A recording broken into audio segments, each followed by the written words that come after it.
Cal Raleigh's having just an unbelievable historic season. Every day you wake up and Cal's broken some other record, and the records he's breaking are from some of the all-time greatest players. It's just an unbelievable half season so far from Cal. Who better to talk about it than the greatest catcher of all time? Johnny Bench, the Hall of Famer, kind enough to take a few minutes with us. Good morning, sir. How are you? Good morning. Very kind of you to say that. Thank you very much. I am good, and I am really excited about Cal and what he's done. I had the pleasure of, at the Gold Glove Awards last year in November, of sitting with him at lunch and talking about catching, talking about hitting. And, of course, this is his third year in a row. He's already hit 30 home runs or more. And we talked about RBIs, which I think is the most important thing that any player can do and should try to achieve. And he was a remarkable young man. I really enjoyed our time together. And then he goes out and steps it up beyond everybody's belief. Not his maybe, but the numbers are staggering, and to the point where and guys like him and the Seattle area deserve, because it's kind of, they're putting it together. It's chasing the Astros, being a playoff-bound team possibly. So it's really exciting when you meet a young man that has desires and drive and goals, and then goes out and achieves them. And then he goes and wins the Gold Glove Award and wins the Platinum Award. So kudos off to Cal. Yeah, he's a pretty remarkable guy. I'm curious about what that was like when you first, was it about a year ago? I think you said that you first had a chance. November, yeah, it was in November. So what is that like? Where do you meet Cal, and what do you guys end up chatting about? Well, it was we had the Gold Glove, and he was up for the Gold Glove, and he won the Gold Glove for Rawlings, and so we have a luncheon that afternoon. And we walked across the street to the restaurant, and we found, I don't know why, we just sort of, at the point where we left the hotel, where I met him and talked to him, and then we just sort of gravitated together on the way over, and then sat there at lunch. And there's not a lot you can tell. I mean, people come up to me and say, my kid wants to be a catcher. What do I tell them? I said, catch every ball. I mean, this is not, brain surgery. This is, you have these catching coaches in the knees and all the stuff in one thing. But if you can learn your style and you learn to catch every ball, because that's how, in the old days I did it, try to catch everything, nothing gets by you. And people start saying, wow, this guy's really nothing gets by him. He can really catch. And then I wrote a book called Catch Every Ball, How to Handle Life's Pitches, that actually tells about this is the same in business, and it's like you and your job. If you catch all the questions that are thrown at you and you have answers, people believe in you as a broadcaster and a reporter. And whether you're a lawyer, whether you're in insurance, I mean, I've got guys that I throw stuff at all the time. And if they catch it, everything I throw at them, I know they're good at what they do. So, but it was just a wonderful opportunity to sit with him and, just as two guys, whether we be catchers or buddies, it was just, it was really, really enjoyable for me. And he's very humble. He was quiet. He asked questions, but he was very quiet, very humble, very unassuming. And that's what catchers should be. Then, nobody's going to notice them. You can get a ground ball on the shortstop, bounce off his shin, and a trainer and a coach will run out there. You get an outfielder run into the wall, and they'll run 400 feet, to pick them up. And then a catcher will take one dead in the cup. And the manager looks at the trainer and says, let's go get a cup of coffee. He'll get up. We don't worry about it. So we're just out there, but he's durable. He's a switch hitter. He's got a beautiful stroke. And it shows with the numbers that he's putting up. Yeah, catchers are like hockey players. They're just a totally different breed and what they're able to deal with. Obviously, right. Talking to Johnny Bench, the greatest of those catchers, you kind of bring up the humility, and I'm not surprised you say that with Cal. It makes perfect sense. I'm not surprised that you gravitated towards each other in that walk. In fact, it wouldn't shock me if Cal made that happen, because he's a student of the game and he really does want to learn. You also kind of bring up, and maybe not saying the word, but you just described leadership from the catcher position. How important is that? How do you grow into being a leader in a baseball clubhouse? You show up on time. You take charge. You show up on the field. You don't ask any special favors. You just guide. You're up there. If here's Cal standing at the cage. Here's Cal dressed. He's ready to go. Here's Cal on time. You don't have to be the earliest guy in the place. You got to be dedicated to what you do. You got to be the guy that walks out there to the pitcher and understands, develops a rapport with every pitcher. You got to be a psychologist because you got to understand that pitcher. And then you got to go up there with an approach when, there's 4 ways to have a great game as a catcher. You call a good game, which is the number one thing for a catcher. You throw out runners, you block home plate, which isn't anything anymore, and you get to hit. And so, the guys in the outfield and infield, they're standing about their stroke and what they're doing and how their arm and their shoulder was here and the hands didn't go back and they're doing this stuff. And we talked about, watching hitters in batting practice to see if they got any flaws, and you discover them, and then you kind of know. And then all of a sudden, you're up to bat. You're on deck. And that's when you get the stuff on, and so you're not thinking about anything until you get up to the plate and you walk towards the plate. I wonder if... And so... No, go ahead. Go ahead. No, I just wonder if that's now an advantage for some of these guys. There's so much information that so many of the hitters are going through. I mean, so much more than you guys had access to. I wonder if it can be, in some ways, beneficial for a catcher not to have time to worry about all that stuff. Well, that's what I was kind of leading to, is the fact that, now you're not thinking about all the stuff you do, and you walk to the plate. Your mechanics are good to begin with.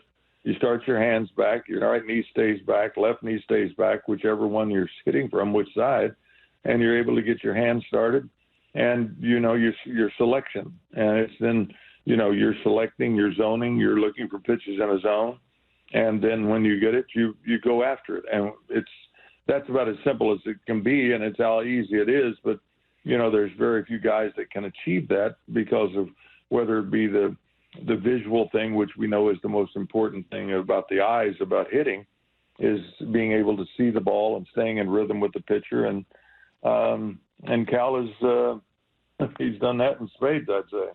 I should have known that we would get some real baseball insight like this and how to play the game. I'm 47 years old, grew up in the Northeast, and I watched the Baseball Bunch every Saturday as a kid. So this, for me, this is kind of a big thing. I don't know how many people ask you about the Baseball Bunch anymore, but that's part of my lifelong obsession with baseball, was watching that every Saturday morning on my parents' TV in their bedroom on the floor, because, baseball was everything to me.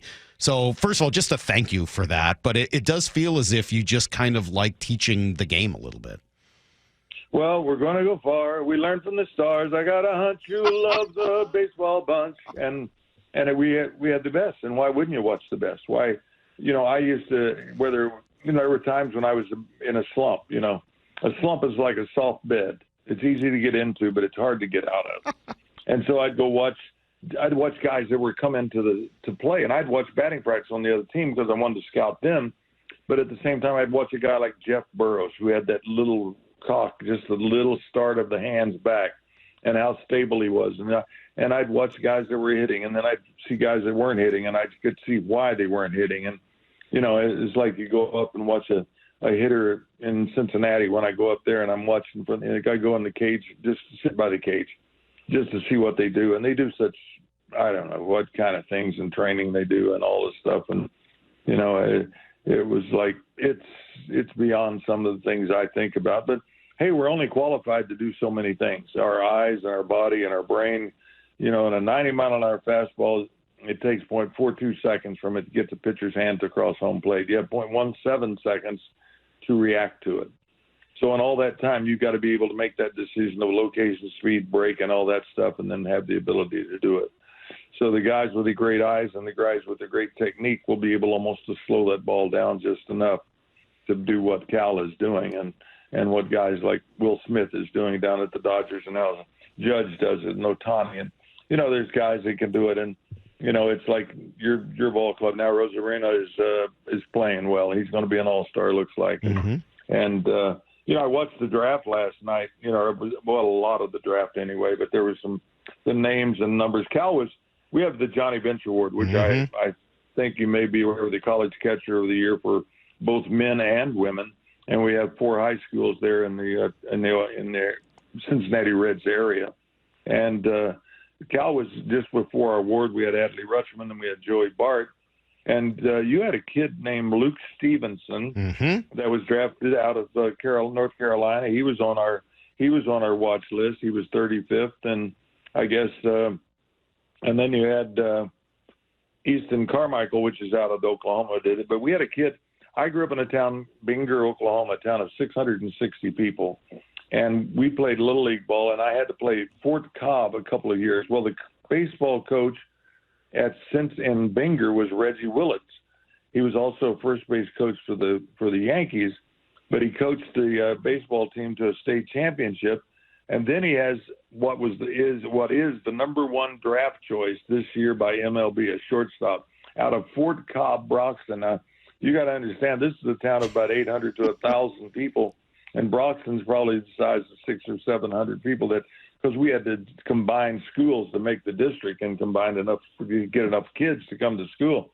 So here we are, a kid from Binger, Oklahoma, and a kid from Fort Cobb, Oklahoma, winding up being drafted. And you wonder sometimes how the scouts can find us, but it's an amazing job with what they do. And I think, there's a Knipp that was drafted. I got to do that, but there was somebody. It was Grant Knipp, was drafted by the Mariners last year, and he was our 2020 Kentucky High School Baseball Award winner.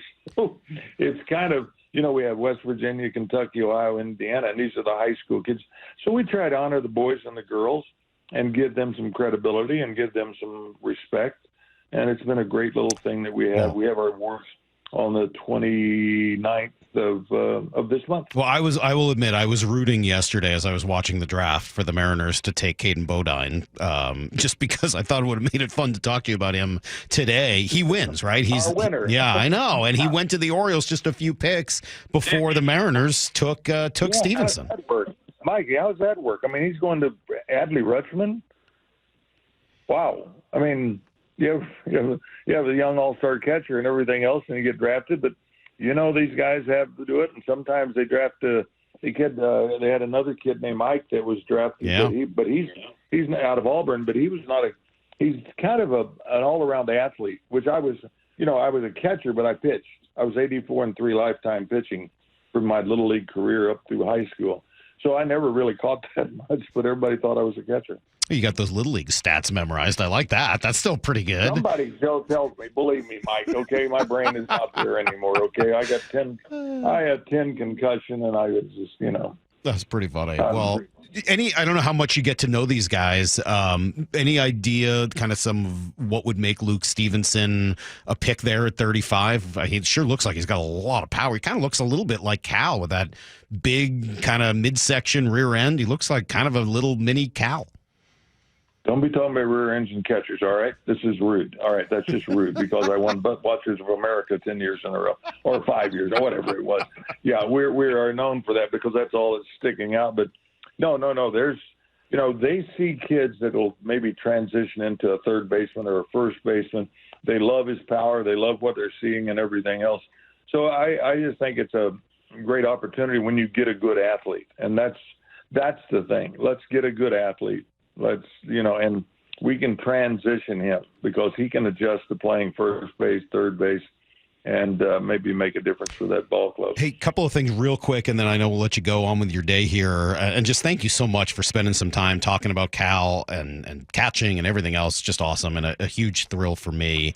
The one question about Cal this year is just the workload and how much it wears on you. I know you caught 147 games in 1970, but you were 22. Cal's 28. How does that wear on you as you get older? Is there an ideal number? Do you need to get him some days off? Obviously, he's got the DH, which you didn't have. Talk to me a little bit just about the wear and tear in the position. Well, I caught 50 when I was 20. I caught 52 days in a row without a day off. I caught 154 of the 158 games because I missed the first 4. That's the reason that was like that was. And, I can still remember I was in Minneapolis playing in a senior golf tournament, and the reporter came out and said, hey, we got Joe Mauer, and I want to talk to him about him and, and how his future is and everything else. And I said, well, why don't you meet me back here in 7 years? because, what comes up, injuries, knees, these guys physically are so much better and strength-wise and everything else. They know how to develop their bodies and everything else. Impacts, we don't have the collisions at home plate like they used to. But it's all about, Joe then started getting hamstring problems, and he had to stop catching. And so there's things that created Cal's, with his durability and everything else. When they say, well, he needs a day off, I said, when you catch 52 days in a row, yeah.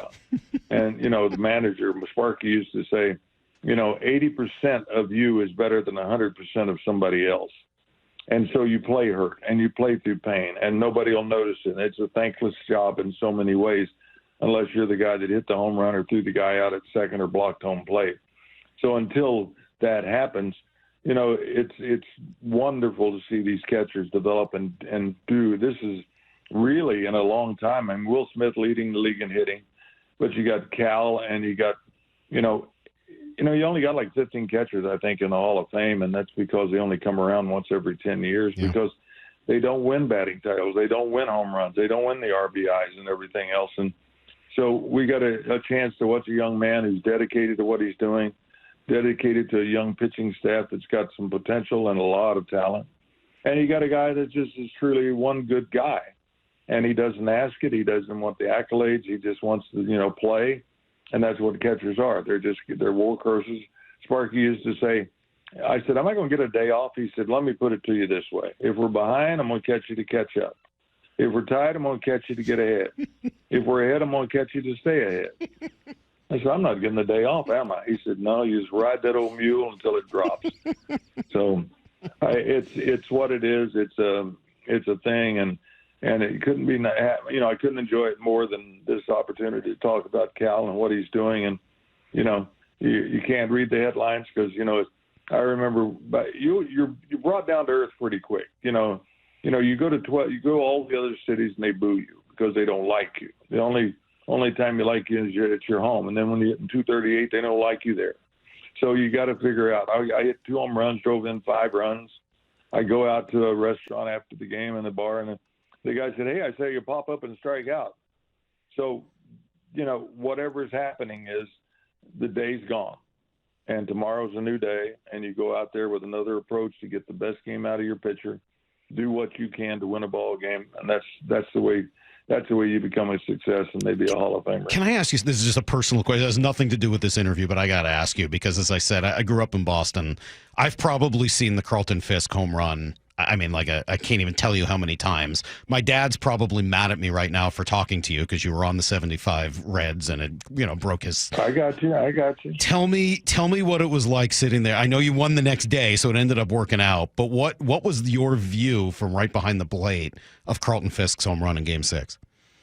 Well, Pat Darcy had pitched the 11th, and he pitched great. And then we went out to warm up in the 12th because that was our last pitcher. We didn't have anybody. Clay Kirby's arm was basically broke, so he couldn't pitch. So Pat went out to warm up, and he barely got it to home plate. It was one of those. And so I looked over at Sparky, and I said, as I finished up the warm ups, and I looked at Sparky, and I said, no chance. This game's over. So, it was a great thing. It brought baseball back. It was a terrific thing. And I know I think the Red Sox won that series 3-4. I can't remember. I'm sure it feels that way, at least in terms of the highlights played. But no, for me, it was growing up in misery and hearing about all of those things. I was born a couple years later until finally 2004. So anyway, thank you. Thank you for the base. You still in touch with the Chicken? Next year we swept the Yankees, and so everybody in New York liked it. Appreciate that. That was important. Yeah. You still in touch with the Chicken? You guys stay in touch? Teddy's one of the most wonderful men and talented men I've ever known, and I haven't seen him in a long time. But he sure made the baseball bunch what it was to this day, and for people like you that enjoyed it. Thank you. Thank you, Johnny. And I'll just throw out one other thank you. Thank you for including the female catchers in there as well. As the father of a couple daughters, I think that's really cool. And my kids really, cool? My kids really react to that. We had it in Wichita, and I wanted to change it. I wanted to do it. I think that softball. I've become a huge fan of that. It started to develop, and we've had some wonderful, wonderful thing. And Jesse's going to be at Jesse Atwood from Texas. Reese Atwood is going to be just another great winner and all that stuff. And yeah, they deserve it. They're war horses. They're just as tough, and they do just as good a job, and they're durable, and they have to go out there every day and fight it. So thank you for saying that. Well, thank you. We really appreciate all your time. Thanks for everything you've done for the game of baseball, and thanks for the great thoughts on Cal. And hopefully we have a good cause to talk again, because I just enjoyed the heck out of this. So thank you so much. Me too. Give Cal my best. All right. There you go. Thanks. There's the Hall of Famer, the greatest catcher of all time, Johnny Bench, who took 20 minutes.